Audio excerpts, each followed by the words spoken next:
हरियाणा में विधानसभा चुनाव अब ज्यादा दूर नहीं है। ऐसे में प्रदेश में बीजेपी ने चुनाव की तैयारियों को लेकर ऐलान कर दिया है।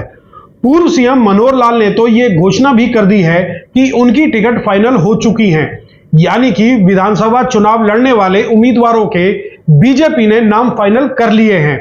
मनोहर लाल के इस ऐलान के बाद बीजेपी की राजनीति में उफान आ गया है। अब वो नेता इस लिस्ट के भीतर झांकने की कोशिश में जुट गए हैं, जो कि विधानसभा चुनाव लड़ने का मन बनाए हुए हैं। तो चलिए इस सीरीज में आज हम सबसे पहले बात करेंगे फरीदाबाद जिले की, जहां लोकसभा चुनाव में भारतीय जनता पार्टी को 9 में से 6 विधानसभा क्षेत्रों में बड़ी लीड मिली है। दोस्तों नमस्कार, मैं हूं संजय कपूर और आप देख रहे हैं सिटी मेल न्यूज। तो चलिए सबसे पहले बात करते हैं फरीदाबाद जिले की सबसे हाई प्रोफाइल विधानसभा फरीदाबाद शहरी की। इसे आम बोलचाल की भाषा में ओल्ड फरीदाबाद भी कहा जाता है। तो आपको बताते हैं कि इस विधानसभा क्षेत्र पर फिलहाल पिछले 10 साल से लगातार बीजेपी का ही कब्जा है।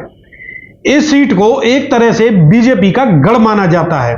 इस क्षेत्र से लोकसभा चुनाव में बीजेपी प्रत्याशी कृष्णपाल गुर्जर को करीब 36,000 वोटों की लीड मिली है। फिलहाल यहां से बीजेपी के नरेंद्र गुप्ता विधायक हैं, जिनका चुनावी राजनीति का कोई लंबा चौड़ा इतिहास नहीं है। हालांकि संगठन में वो प्रदेश कोषाध्यक्ष के तौर पर अपनी सेवाएं देते रहे हैं। 2019 में जब यहां से प्रदेश सरकार के कैबिनेट मंत्री विपुल गोयल की टिकट काटी गई, तो फिर उनके स्थान पर वैश्य समुदाय के नरेंद्र गुप्ता को टिकट दी गई। तब वो अच्छे मतों से चुनाव जीते और विधानसभा में भी पहुंचे। अब फिलहाल इस सीट पर दावेदारों की संख्या में भी इजाफा हुआ है। आपको बता दें कि इसी साल अक्टूबर में होने वाले विधानसभा चुनाव के लिए फरीदाबाद शहरी सीट से बीजेपी की टिकट को लेकर एक बार फिर से पूर्व मंत्री विपुल गोयल सक्रिय हैं। विपुल गोयल ने इससे पहले लोकसभा की टिकट को लेकर भी अपनी दावेदारी पेश की थी। गोयल ने पूरी कोशिश की थी कि कृष्णपाल गुर्जर की टिकट काटकर बीजेपी उन्हें अपना उम्मीदवार बनाए, लेकिन ऐसा संभव नहीं हो पाया। अब गोयल विधानसभा की टिकट मांग रहे हैं। विपुल गोयल के साथ ही सबसे मजबूत दावेदारों में अजय गौड़ का नाम भी काफी चर्चित है।